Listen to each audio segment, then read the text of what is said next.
रामायण की कथाओं में रावण को हमेशा एक पापी और बुरी छवि वाले व्यक्ति के रूप में दिखाया गया है, लेकिन वास्तव में रावण इतना ज्ञानी और तेजस्वी था कि सभी देवी देवता भी उसके सामने फीके थे।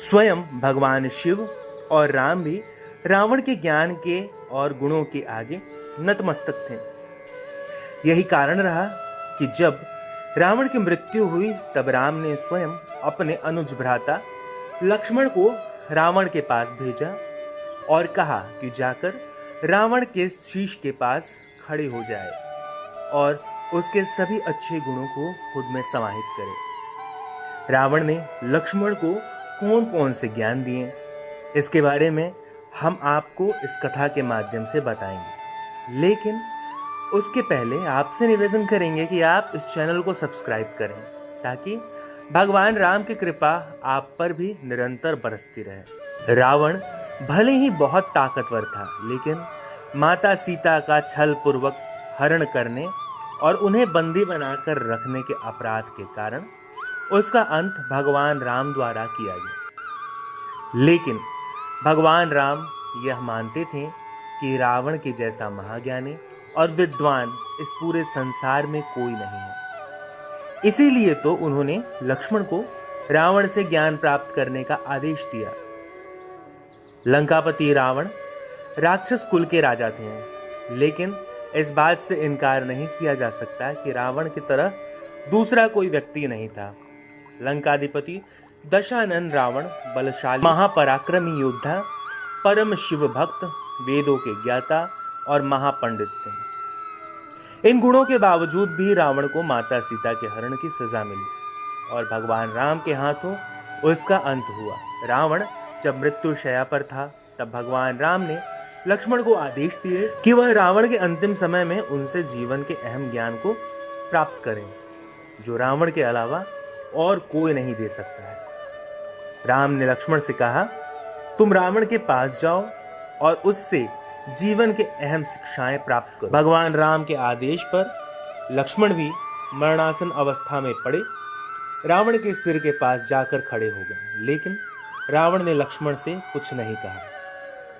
लक्ष्मण ने राम के पास आकर कहा, प्रभु, मैं बहुत देर तक रावण के शीश के पास खड़ा रहा, लेकिन उसने मुझसे कुछ भी नहीं कहा। भगवान राम ने लक्ष्मण से कहा, किसी से ज्ञान प्राप्त करने के लिए उसके सिर नहीं बल्कि उसके चरणों के पास रहना चाहिए। तब लक्ष्मण रावण के चरणों के पास जाकर बैठ गए। इसके बाद रावण ने लक्ष्मण को अंतिम समय में जीवन से जुड़े गुण उपदेश दिए। रावण द्वारा बताई गई इन बातों का महत्व आज भी है और हर किसी को इसे जरूर जानना चाहिए।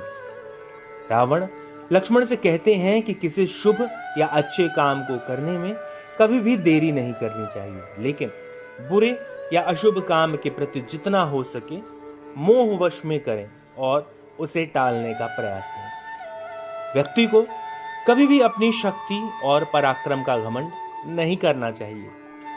इतना अहंकार कभी नहीं होना चाहिए कि उसे अपना शत्रु और रोग तुच्छ लगने लगे, क्योंकि छोटे से छोटा रोग भी प्राण घातक हो सकता है और कमजोर शत्रु भी खतरनाक हो सकता है।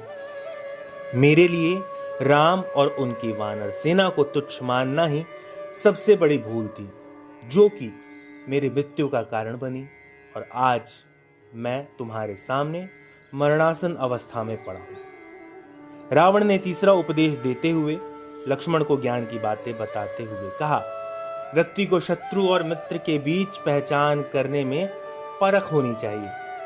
हमारी सबसे बड़ी भूल यह होती है कि हम अपने शत्रु को मित्र समझ लेते हैं, जो कि बाद में हमारे शत्रु साबित होते हैं। वहीं जिसे हम शत्रु समझकर पराया कर देते हैं, वही हमारे असली मित्र होते हैं। रावण ने लक्ष्मण को ज्ञान देते हुए कहा कि अपने जीवन के गुप्त रहस्य कभी भी किसी को नहीं बताना चाहिए, फिर चाहे कोई कितना भी सगा क्यों ना हो। लंका में रहते हुए विभीषण मेरा सुभिक्षु था और मैंने उसे अपने सारे गुप्त राज बताए, लेकिन जब वह राम की शरण में गया तो मेरे विनाश का कारण बना। दोस्तों, यहाँ समाप्त होती है भगवान राम, रावण और लक्ष्मण से जुड़ी एक रोचक कथा को लेकर आपके मन में कोई संशय या सवाल हो तो उसे कमेंट बॉक्स में लिखें। कथा अगर आपको अच्छी लगी हो तो इसे अपने मित्रों, बंधु बांधवों व दोस्तों के साथ साझा करें। जाते जाते इस चैनल को सब्सक्राइब करना बिल्कुल ना भूलें। अब अगले वीडियो तक के लिए दीजिए हमें इजाजत। हमारे सभी साथियों को हरे कृष्ण।